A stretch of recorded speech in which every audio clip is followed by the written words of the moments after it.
Bismillahirrahmanirrahim. Assalamualaikum warahmatullahi wabarakatuh. Waalaikumsalam warahmatullahi wabarakatuh. Yang terhormat, Bapak Andriko Sandrio selaku dosen pengampu mata kuliah pengantar diplomasi kelas A. Oke, di sini saya Muhammad Habib Alfat dan teman saya. Ari Ramadan. Oke, di sini kami akan berbincang-bincang sedikit dengan seni bernegosiasi, yaitu pranegosiasi. Oke, bincang-bincang ini kita tujukan buat apa nih? Buat memenuhi tugas ujian akhir Was. semester kuliah pengantar diplomasi. Sekaligus juga semoga bisa menjadi wawasan buat teman-teman semua, para pemirsa. Amin.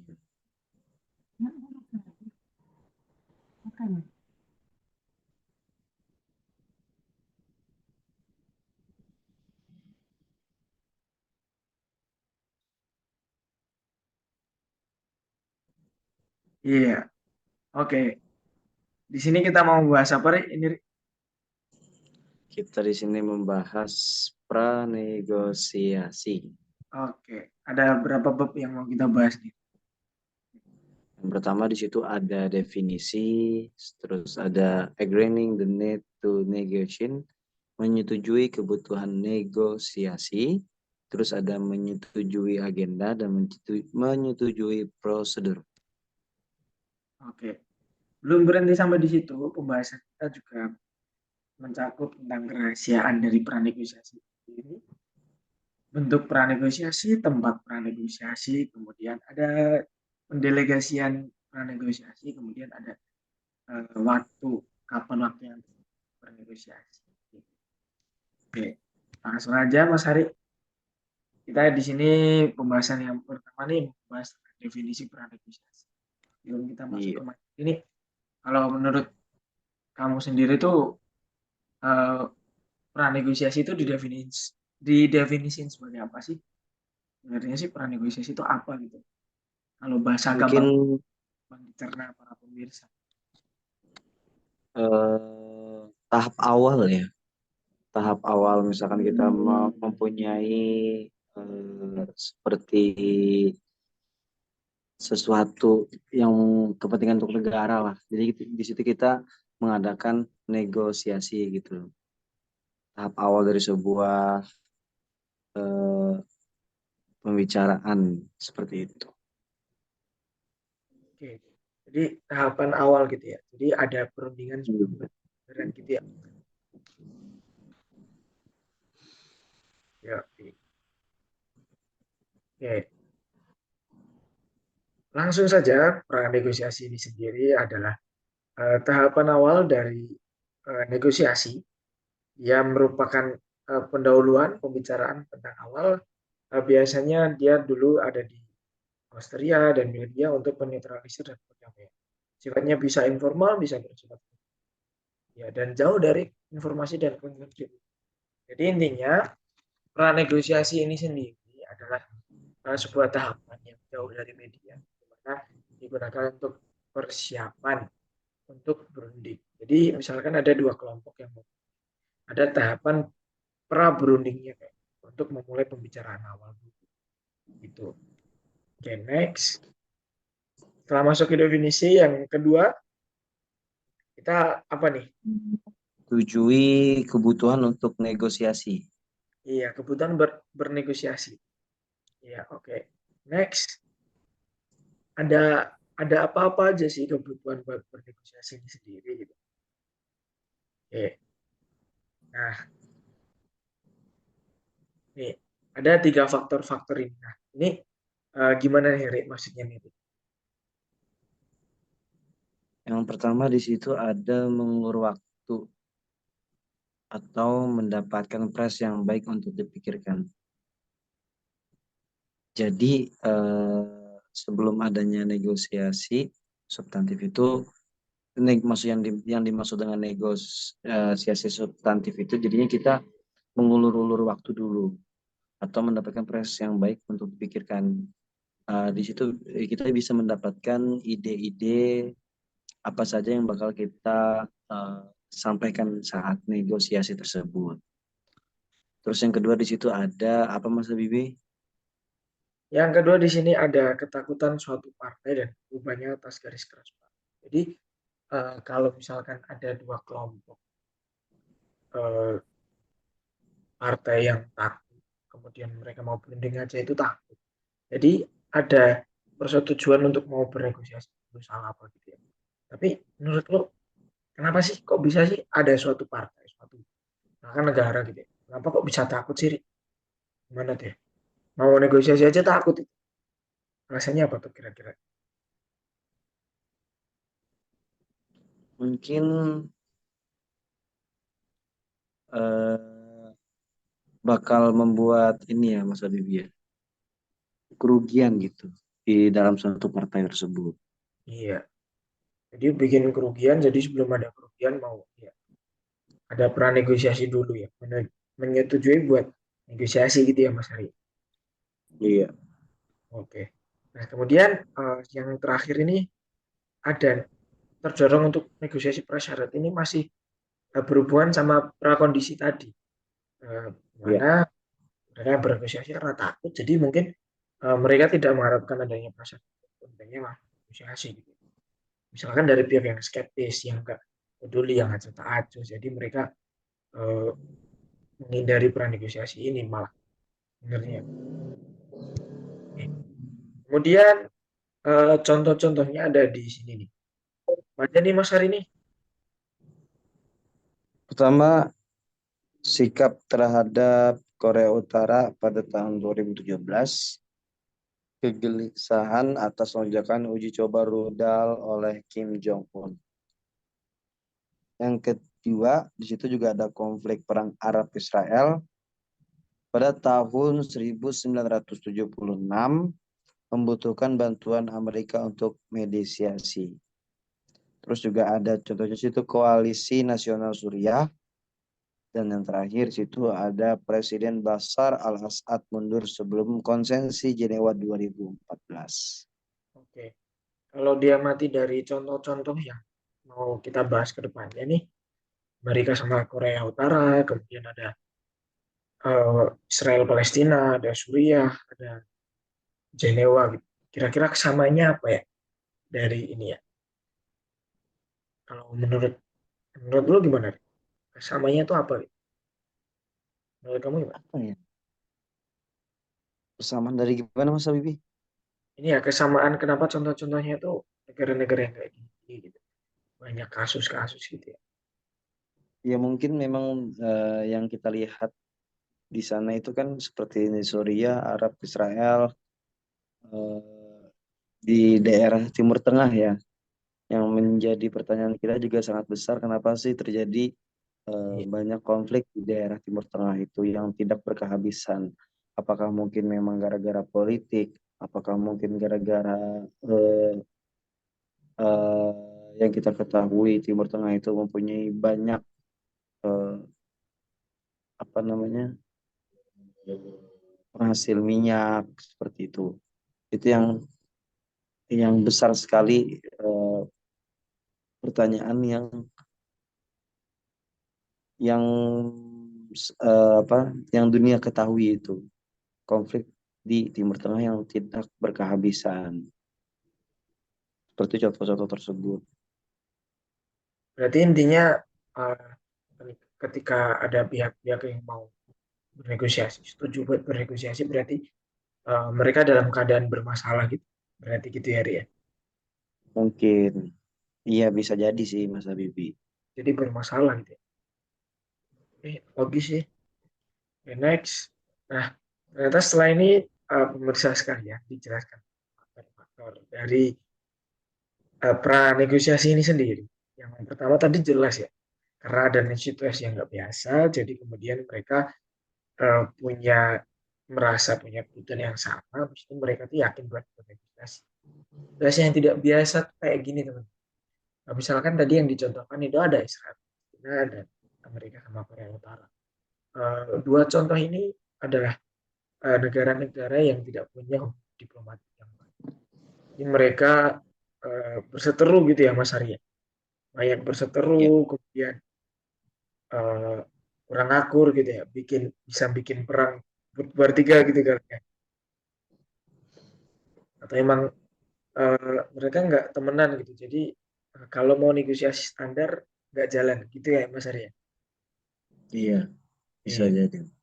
Makanya mereka jadi ini mereka situasinya nggak biasa, situasi perang mungkin hubungan diplomatiknya nggak baik, terus kebutuhannya sama, tapi mereka pengen punya jalan damai, mau merundingkan sesuatu.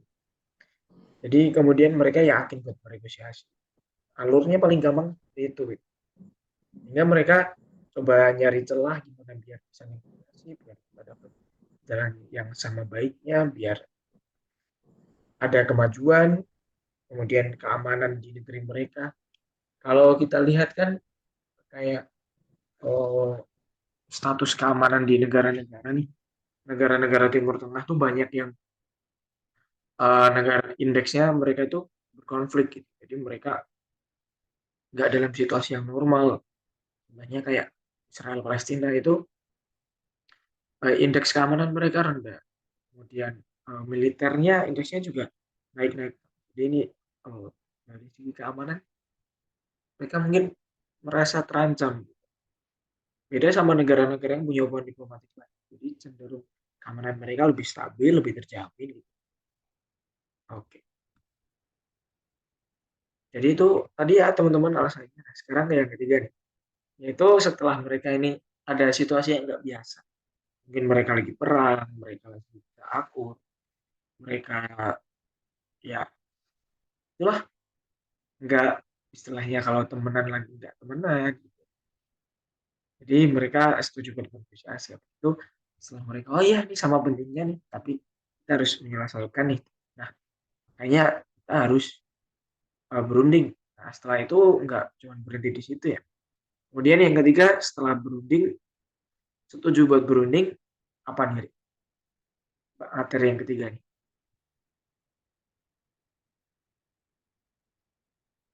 Ya, mati mic-nya. Oke, mohon maaf. Saya ngomong. Iya, Menyetujui agenda. iya. Kira-kira nih agenda apa nih yang dimaksud gitu, Rik? Mungkin rencana strategis gitu. Apa aja yang direncanakan dalam hubungan permusuhan atau strategi pasti akan bertentangan seperti itu. Agenda yang diusulkan kemungkinan besar akan terjadi merugikan daripada netral seperti yang telah disampaikan Yong 1968. Seperti itu Mas Bibi. Oke, siap. Jadi, eh, intinya menyusun rencana strategis gitu. Iya, tapi di situ kan pastinya ada potensi keuntungan dari pihak dari dalam dari suatu pihak seperti itu. Siap. Jadi, karena melihat ada keuntungan dari negosiasi, terus menyetujui agenda, sehingga kemudian membuat rencana strategis gitu. Jadi, menyusun Hmm. nanti negosiasi mau dibahas apa. Misalkan gitu ya. Surabaya nih, politik nih, stabil, ya enggak banyak konfliknya. Gitu. Oke. Nah, kemudian tapi agenda ini juga ada faktor-faktor yang merugikan. Contohnya ada yang pertama ada ya karena salah satu menganggap ada hal yang lebih penting, jadi mereka menganggap kepentingan mereka sendiri itu yang penting. Negara lain kayak udah amat gitu yang penting negosiasi. Tapi negara yang satu merasa penting banget, yang satunya nggak dipikirin. Jadi itu bisa bikin murah. Dan yang satunya eh, ada propaganda gitu ya. Jadi mereka Iya. kira-kira udah tahu gitu. Nah, nanti di negosiasi ini mau ada apa, jadi kayak disadap gitu ya Mas Adi. Iya. Terus di situ Disabotase. juga kan yang kita ketahui nomor 3 juga di situ ada isi agenda merugikan ya. Hmm. Yang meskipun ada keinginan awal pihak untuk menolaknya, justru untuk agenda ini tidak jelas yang lain akan cenderung menekan Hmm. gitu. Bisa menekan suatu negara Iya. dalam suatu pihak lah, dalam suatu pihak negara yang merugikan gitu. Berarti Oke, intinya selanjutnya Mas Adi. faktor yang merugikan itu yang bikin rugi karena agendanya Iya. merugi. Siap. Nah, di sini kita teman-teman para pemirsa sekalian, dan di sini juga eh, ada kesulitan menyusun agenda gitu. Misalkan misalkan dari sisi yang paling gampang kita kaji dari sisi budaya. Menurut kita budaya A ini kalau diterapkan benar, tapi belum tentu di negara B ini juga benar. Jadi agendanya sama-sama salah. Jadi nggak ada yang benar gitu. Misalkan politiknya yang mau diterapkan, yang satu menghadap liberal, tapi yang satu menghadap apa tuh lainnya liberal, komunis gitu ya. Jadi mereka nggak match. Jadi agendanya nggak bisa ini, nggak sinkron gitu. Jadi makanya penyusunan agenda ini penting banget buat dibahas sebelum negosiasi. Menentuin apa toh yang mau dibahas, agendanya apa, untungin atau enggak sih gitu kan. Jadi itu poin paling penting di agenda itu kayak gitu. Bukan gimana agendanya harus gimana gimana.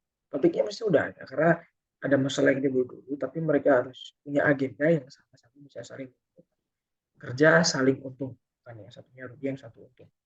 Ya, bukan untuk kepentingan pribadi, tapi buat kedamaian seluruh dunia juga. Oke. Dan contoh kasusnya di sini ada negosiasi Inggris dan uh, Inggris sama Uni Eropa, di mana 2017 kita tahu ya, karena ada masalah gitu, Inggris ini memisahkan dari Uni Eropa. Tapi agenda yang mau dibahas ketika mereka mau memisahkan diri, itu mereka itu mencegah biar negara lain nggak ikut kayak Inggris. Kemudian mesin ekonomi tetap stabil dan kalau Inggris, Inggris juga nggak ada utang pada Uni Eropa. Jadi ada faktor-faktor yang ya kalau kita amati ini ada persetujuan lagi sebelum itu membahas. Nah, oke, next. Pembahasan selanjutnya apa nih Mas Ari? Pembahasan selanjutnya itu ada menyetujui eh, prosedur agreeing prosedur. Nah, di Oh, situ kita setelah agenda diselesaikan, tugas terakhir dalam pranegosiasi adalah kesepakatan tentang prosedurnya seperti apa. hmm. Ini ada keuntungannya juga, dibantu oleh aturan umum protokol yang walaupun memiliki reputasi untuk formalitas, memiliki keutamaan lah yang membuat para diplomat tidak perlu berdebat lagi tentang semua detail prosedur. Di situ juga, nah, situ kan ada berlandaskan aturan umum protokol, terus ada memiliki keutamaan, mengatur prioritas diplomatik, menyaksikan 5 pertanyaan prosedural. Pertama ada kerahasiaan, format, tempat, delegasi, waktu yang bakal kita bahas nanti. Seperti Oh, itu. jadi prosedur-prosedurnya itu eh, yang intinya udah prosedur umum gitu ya, aturan umum gimana Iya. cara bernegosiasi gitu ya. Jadi nggak apa? Jadi para diplomat yang mewakili negara mereka tuh paham soal prosedurnya gitu ya, Mm-mm. menyetujui prosedurnya gitu. Gitu ya Mas Arya. Siap, benar. Oke, ya. Nah setelah itu kita mau membahas tentang proseduralnya nih. Pertama ada apa nih Mas Ari? Buat pembahasan berikutnya mengenai prosedural nih. Ada kerahasiaan dalam bernegosiasi, Rahasiaan dalam dalam penggunaan ya Oke. istilah yang tidak jelas lah, dan pranegosiasi mengklarifikasi apa yang dimaksud dalam hal ini. Merahasiakan semua atau salah satu seperti isi negosiasi, pengetahuan, terus kesepakatan apapun yang dihasilkan. Ya, jadi Hal-hal yang di negosiasi itu gini kali. Misalkan kayak tadi ada Amerika sama Korea Utara. Amerika sama Korea Utara kan mereka nggak baik. Tapi ketika mereka mau ada pertemuan, misalkan pemimpin negaranya antara Biden sama Kim Jong Un, jadi di pranegosiasi ini apa yang mau dibahas, agendanya apa, isi negosiasi apa, dirahasiakan dari publik gitu ya. Tapi udah dijaga dulu kerahasiaannya, prosedurnya secara rahasia. Terus keberlangsungan negosiasinya gimana? Kemudian faktanya, kesepakatannya buat apa buat ini apa gitu. Harus dirahasiain dulu. Eh, Kira-kira alasannya gini ya Mas Arya. Kalau misalkan hal-hal kayak gitu di pranegosiasi itu dibocorkan ke publik, kira-kira kayaknya mereka eh, batal ketemu nih kayaknya ya gitu ya. Karena udah ada konflik duluan, ada yang masalah duluan gitu ya Mas Arya. Nah,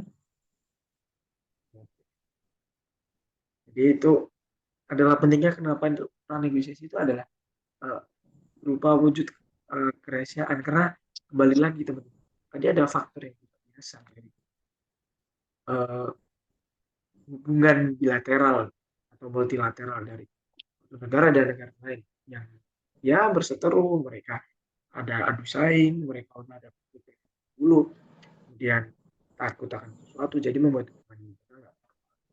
Jadi negosiasi kalau mau ketemu mau ada pengertian harus kita bicarakan dulu lewat oh perang iya, gitu. Mas Habibie, ini juga ya, negosiasi yang sukses itu berarti masing-masing pihak harus menerima kekurangan dari persyaratan idealnya, yang Oke. merupakan cara lain mengatakan bahwa pihak-pihak tertentu pendukung radikal dari pemerintah yang bersangkutan. Jadinya sesuatu yang dikatakan negosiasi yang sukses itu ya harus menerima kurang dari persyaratan idealnya Hmm. dan juga bisa menjaga isi dan terkadang juga fakta dari negosiasi rahasia penting. Seperti itu. Nah, Oh, selanjutnya tuh iya. Ini yang negosiasi yang dianggap berhasil kayak gitu ya. Nah, mm, bahasan selanjutnya nih tadi karena udah ada rahasia, udah bisa disebut gimana caranya menjaga rahasia. Negosiasi yang berhasil itu kayak gimana? Karena kan ada bentuk formatnya. Gimana nih Mas Arya buat format?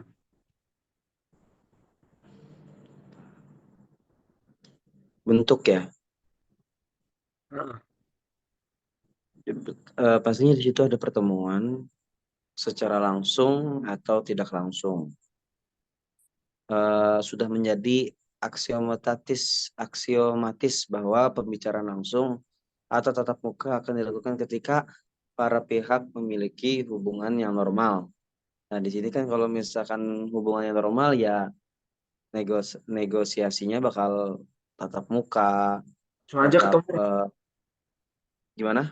langsung aja ketemu gitu ya. Iya, Hmm. hal-hal rutin dan dapat disepakati bahwa kedutaan akan memainkan peran utama.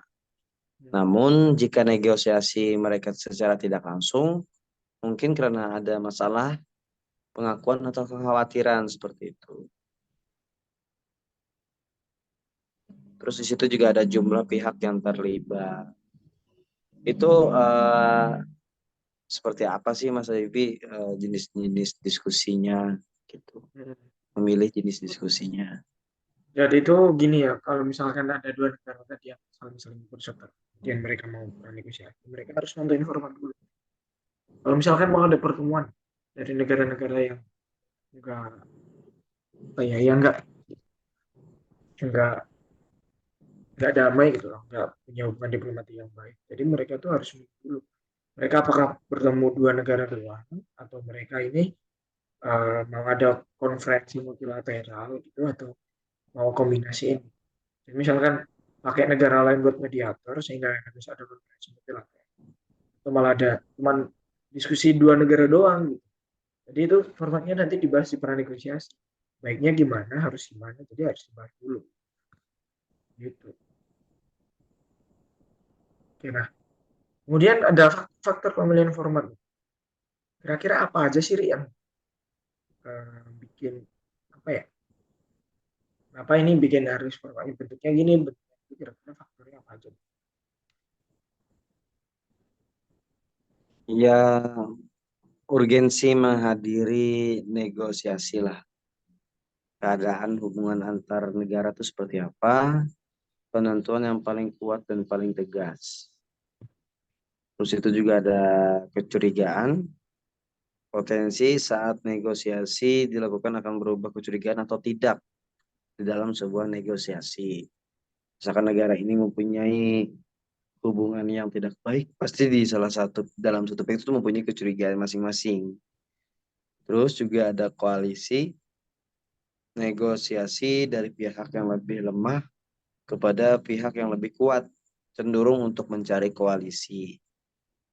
Jadinya bergantung kepada negara yang lebih kuat untuk mencari koalisi, untuk mencari pelindung lah seperti itu. Posisi atau hak veto, apakah yang berunding suaranya lebih banyak didengar atau tidak. Jadinya mempunyai hak veto atau setiap negara itu mempunyai hak-hak lah menyetujui apa tidak sesuai dengan suara. Seperti itu. Siap. Ini ada faktor-faktor yang ya karena mereka nggak normal jadi nggak bisa pilihan format dulu gitu ya. Ya selanjutnya nih setelah formatnya dibahas, kemudian ada apa aja nih Mas Ami? Ada penentuan lokasi mungkin ya, venue.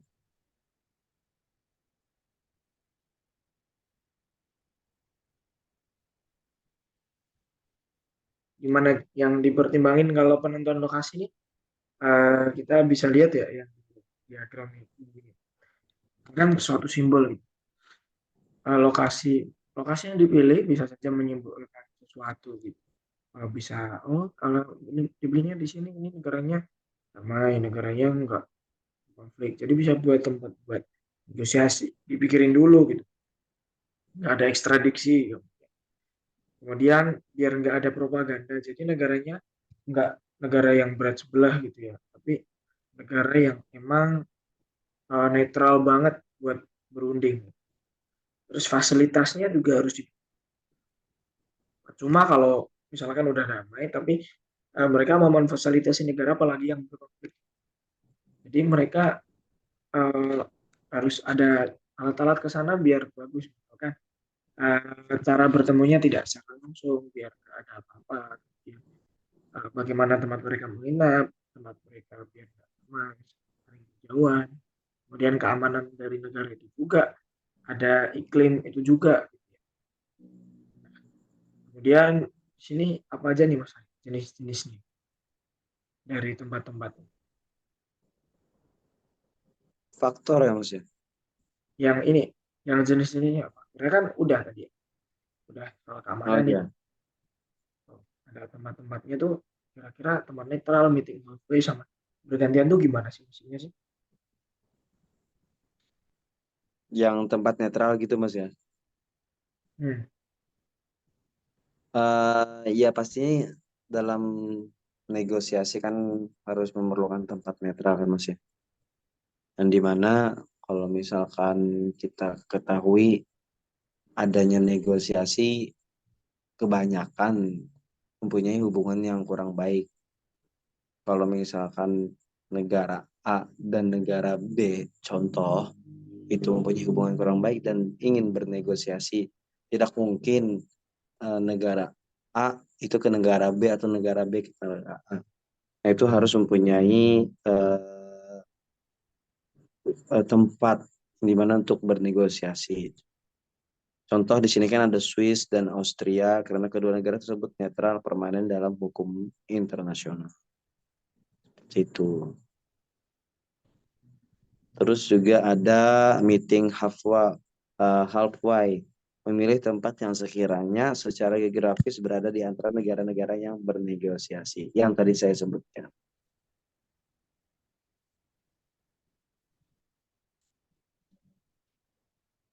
Iya, sama kemudian yang satunya lagi bisa aja gantian gitu ya. Kalau nggak memilih tempat netral, Iya, bisa gantian gitu ya.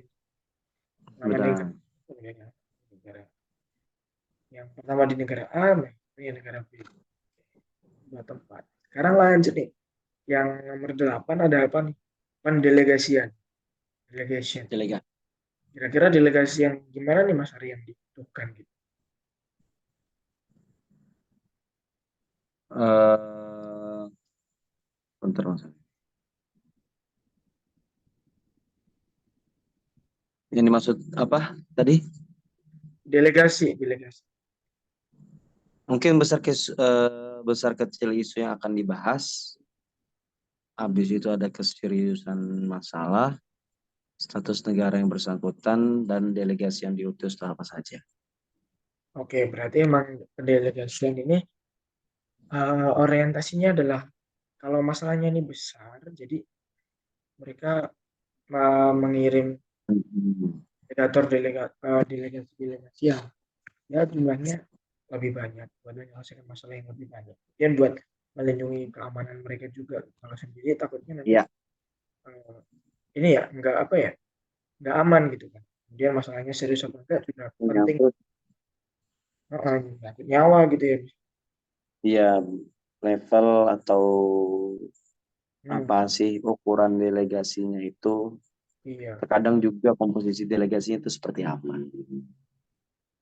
harus apakah politik semua kah terus ada ekonomi gitu kah itu ya Mas Ari Iya benar. terus bertentangan enggak misalkan delegasinya ini punya track record baik atau enggak buat negara itu nggak baik yang nggak bakal diutus gitu ya apalagi buat negara yang sering berkonflik gitu ya. Hmm. Oke siap kemudian yang terakhir nih Mas Ari pembahasan apa aja nah, Pembahasan pengaturan waktu. aturan waktu penting sekali ya Iya. gimana tuh? Pertanyaan pertanyaan prosedural terakhir adalah waktu pasti yang ditanyakan oleh suatu negara ketika hendak bernegosiasi. Masalahnya apakah ada atau tidak harus menjadi tenggat waktu untuk menyimpulkan pembicaraan. Jika demikian, misalkan harus seperti apa menjadi sangat penting untuk pertanyaan momentum diplomatik yang lebih baik untuk meninggalkan diskusi ini. Seperti itu. Apa saja masalah yang dibahas, jumlah pihak yang terlibat ditentukan oleh pertanda astrologi.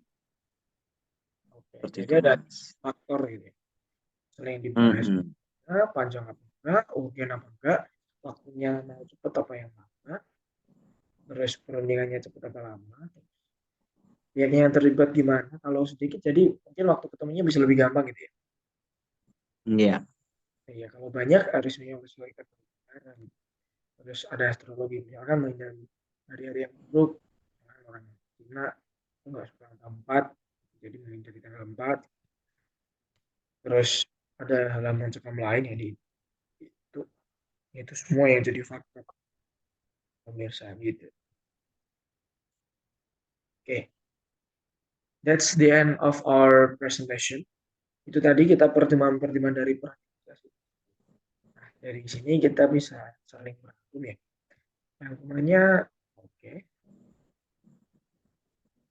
Nah, eh, secara garis besar teman-teman, dari apa saja yang sudah kita bahas, eh, gimana peran negosiasi ini harus mereka itu bisa setuju buat bernegosiasi itu harus gimana, kemudian bahas formatnya gimana, prosedurnya gimana, bilateral bilateral harus gimana, kemudian agendanya apa yang mau dibahas, selain itu tadi ada kerahasiaan, waktu, timing, kemudian ada venue menentukan lokasi, faktor kayak gitu itu tuh menandakan satu ya bahwa negosiasi ini dilakukan oleh negara yang saling berkonflik tidak punya hubungan yang baik atau hubungan mereka yang sudah tidak baik karena ada persaingan mungkin persaingan di faktor politik faktor keamanan teknologi canggih sehingga bisa jadi mereka nggak bisa bernegosiasi secara normal nggak bisa langsung nggak bisa bisa bilang ini dong kita negosiasi nih tukeran barang kita saling untung gitu. Misalkan kalau nggak gitu misalkan ada yang takut karena kan negara A ini punya koalisi B, negara E ini punya FGH, nah, masing-masing itu mau melindungi koalisi. Jadi negosiasi nanti takutnya ada. Nah, jadi mereka nggak bisa berbicara. Jadi mereka harus melakukan negosiasi biar punya prosedur, akhirnya sepakat. Nah, artinya negosiasinya nanti bisa berjalan sesuai. Misal kalau ada biar bisa terselesaikan secara lebih baik. Catatan-catatan yang penting adalah karena mereka itu sudah punya ketentuan, mereka itu nggak bisa menghasilkan konflik yang berkecamuk di antara dua negara ini. Jadi mereka itu, jadi mereka bikin prosedur negosiasi, ngatur waktu demikian apa, ketemunya harus gimana. Kalau di sini ada satu fakta catatan menarik, bahwasanya nih prosedural negosiasi ini, misalkan kita bisa lihat negara-negara mana yang harus melakukan bernegosiasi. Ditentukan dari faktor politik dan tingkat terorismenya, menyangkut keamanan. Kemudian ini juga menyangkut tingkat stabilitas politik, kemudian perkembangan negara ini bisa menjadi negara maju tidak. Negara maju kan biasanya cenderung lebih aman dari negara atau negara yang berkonflik biasanya mereka kurang maju, kemudian dari masyarakatnya budaya hidup aman, kemudian dari sisi politik mereka nggak bisa melakukan politik yang baik dan orang yang baik, dan masih cari peluang sana sini, dan juga masih banyak perekonomian. Jadi mereka ya harus punya prosedural negosiasi. Akhirnya setelah peran negosiasi yang tadi dibahas, mereka nih bisa akhirnya bernegosiasi. Thanks for watching. Kita dari kelompok 10 pakar diplomasi. Nah, mau pamit nih. Kira-kira Mas Arya ada closing statement nggak nih? Mungkin cukup dari Mas Habibie aja mungkin. Oke. Iya. Oke. Jadi intinya teman-teman, negosiasi ini adalah hal yang sebuah persiapan yang dari suatu negara yang harus dilakukan untuk sekali lagi situasi yang tidak normal, situasi yang tidak biasa mengharuskan mereka untuk memikirkan suatu cara biar tidak terjadi lagi perpecahan, biar kebentuan di antara dua negara itu biar akhirnya mereka bisa berunding dengan baik. Dan tadi apa yang sudah diperjuangkan. Sekian dari kami. Assalamualaikum warahmatullahi wabarakatuh. Waalaikumsalam warahmatullahi wabarakatuh.